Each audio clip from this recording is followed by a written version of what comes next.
Hi, my name is Dr. Charles, and the pretty lady next to me is one of my favorite patients, Lori. And between us is my dog, Dolce. Now, I've got somewhat of an unusual weight loss tip to share with you today. A tip that's been right under our noses our whole life. Literally. It's also one of the most important tips that I've shared with my patients in the clinic here in Fishers, Indiana. It's a very simple tip that could help you quickly lose 1 to 2 inches from your belly in under a week. Now, I need you to listen very closely. This video contains one of my biggest fat-burning secrets. And I don't know how long this video will be up, so please be sure to watch it from beginning to end while it's still here. Okay, so you're probably thinking to yourself, listen, I've tried every diet known to man. I've given it my all, and it just keeps coming back. Well, let me stop you right there. This is not some magical weight loss pill.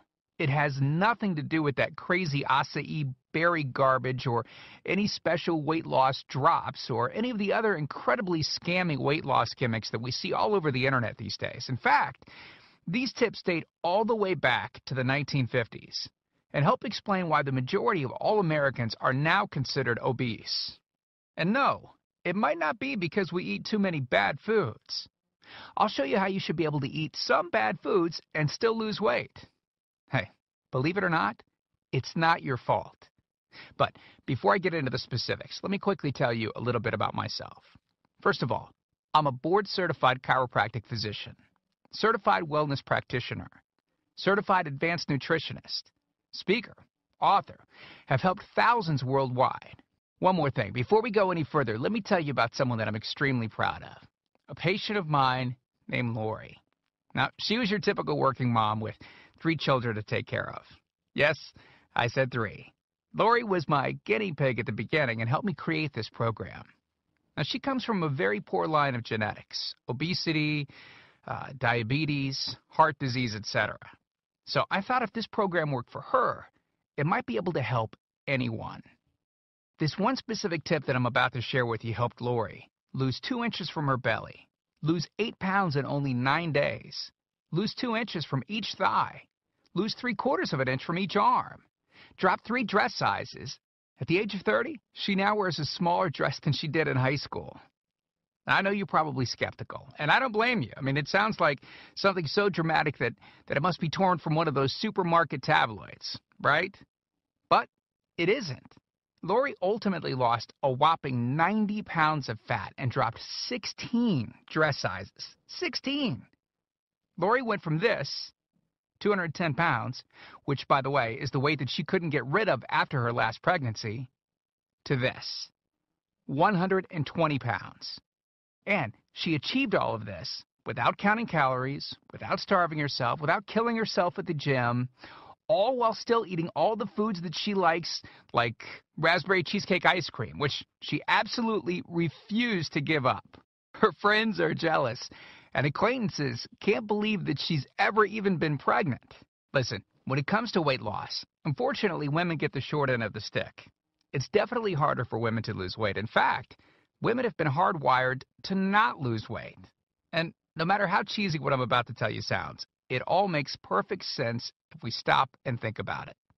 Let me explain. It all stems back to the hunter-gatherer days of our ancestors. Men weren't built for fat storage at all. Men were built to be lean and fast to hunt food. How men can even accumulate fat at all goes completely against our genetics. On the other hand, women were built for fat storage to be able to survive and care for children during famine. Their essential minimal fat stores are many times higher than men. Women were built to accumulate as much fat as possible and to not lose those accumulations for childbirth, milk production, and child rearing. Now, unfortunately, we've been built to survive, not to look good. Women have a couple of major fat-storing roadblocks that hold them back. First of all, women's fat cells are bigger and have more fat-storing enzymes in them. Men's fat cells have more fat-burning enzymes and are much smaller. Women honestly do have a lot more working against them, which is why the steps I'll be outlining in this presentation work so well. Second, estrogen multiplies fat-storing enzymes, making them gain weight around their butt and thighs like it's an Olympic event. Darn those childbirth genetics. Third, crash dieting. It puts our bodies instantly into starvation mode. reducing fat-burning enzymes by up to 50%. Our bodies literally freak out. So, not only do we tend to lose muscle mass when crash dieting, but our fat-burning enzymes can decrease. Yikes! This should help you understand why it's harder for gals to lose weight. So, is it actually possible to overcome these silly genetics? Well, I've got some great news. You can, and I'm about to share with you one simple tip that can instantly boost your fat loss. Guaranteed. Knowing what I'm about to share with you will make you realize why the popular, well-known, so-called diet programs simply don't work long-term. Mega-rich weight loss companies make money off of people like you and I by selling us stuff that leads to, at best, temporary results. But here's the thing. We don't need them in their expensive weight loss gimmicks to lose weight. What I'm about to share with you is key to actually being able to eat some bad foods and still burn fat. Okay, let me